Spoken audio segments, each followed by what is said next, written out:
فرق نہیں ہوتا ہم ٹماٹر نہیں ڈالتے.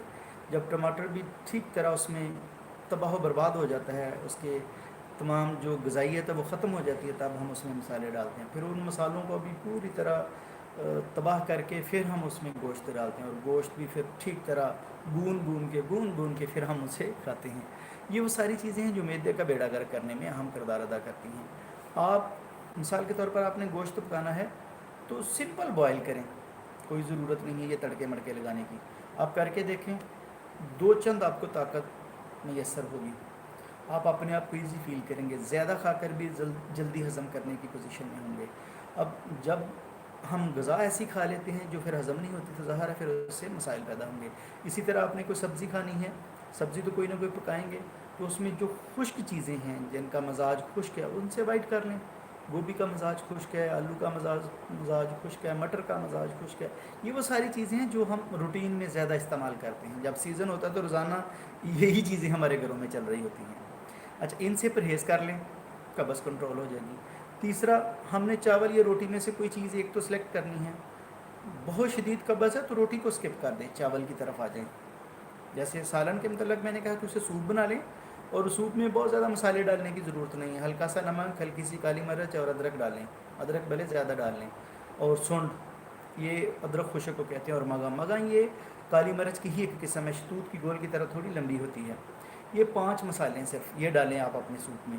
اگر قبض رہ جائے تو آپ مجھے کہہ سکتے ہیں کہ جی آپ کی تو ویڈیو جو ہے وہ ویسے ہی ہے, کبھی ہو نہیں سکتا کہ اس کا رزلٹ نہ آئے. اچھا, پھر اسی طرح جب میں نے بولا ہے کہ دودھ میں گھی ڈال کر صبح شام پئیں, اس کا بھی بہترین رزلٹ ہے. تیسرا آ جائے گا کہوہ, جو ہمارے یہاں پتی کا کہوہ ہے یا دوسرے تیسرے کہوہ جاتے ہیں, اس سے جان چھڑائیں. یہ جو چائے ہے یہ تو بیڑا گرک کر رہی ہے معدے کا, تیزابیت کی, گیس کی سب سے بڑی جو ریزن ہے, جو کولیسٹرول بڑھ رہا ہے, جو خون گاڑھا ہو رہا ہے, اس کی بیسک ریزن جو ہے وہ چائے ہے.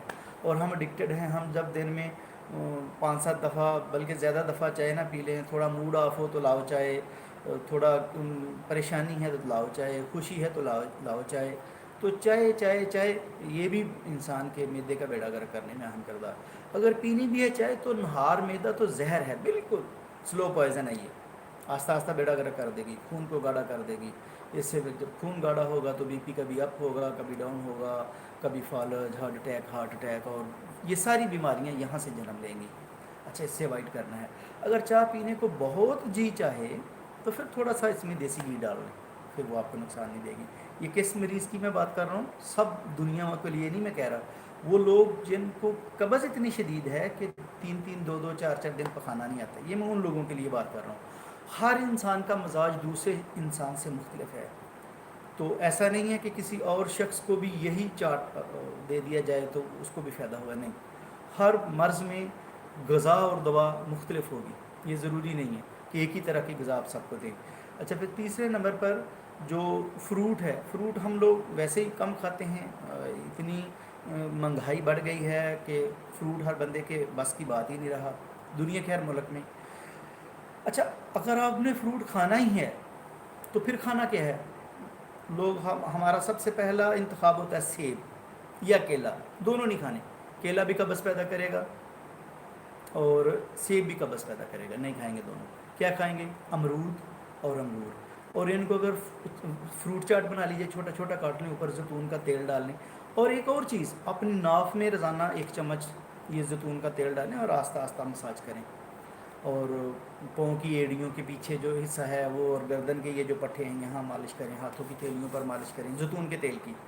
جہاں کھانے میں آپ استعمال کریں گے, آپ اپنے فروٹ چاٹ پر بھی ڈال سکتے ہیں, جو سلاد ہے گاجر مولی کا اس میں بھی ڈال سکتے ہیں, اور کھانے میں نہیں, پکانے میں نہیں اسے آپ استعمال کریں گے, ورنہ اس کا کوئی فائدہ نہیں ہوگا.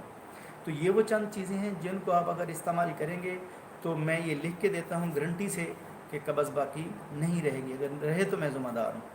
تو باقی یہ وہ چند چیزیں ہیں جن کو آپ اپلائی کر کے اپنے آپ اپنا علاج اپنے گھر سے کر سکتے ہیں. یعنی کسی ڈاکٹر کے پاس جانے کی ضرورت نہیں, اور یہ چیلنج ہے میرا, کسی ڈاکٹر کے پاس اسپتال جانے کی ضرورت نہیں ہے. ہاں, کوئی اور کریٹیکل پرابلمز ہیں تو پھر تو ظاہر ہے چیک کرانا پڑے گا, کسی قریبی ماہر طبیب سے ملیں. ادروائز جو عام مسئلہ ہے قبض کا وہ تو اس سے سالو ہو جائے گا آپ کا انشاءاللہ. خدا حافظ.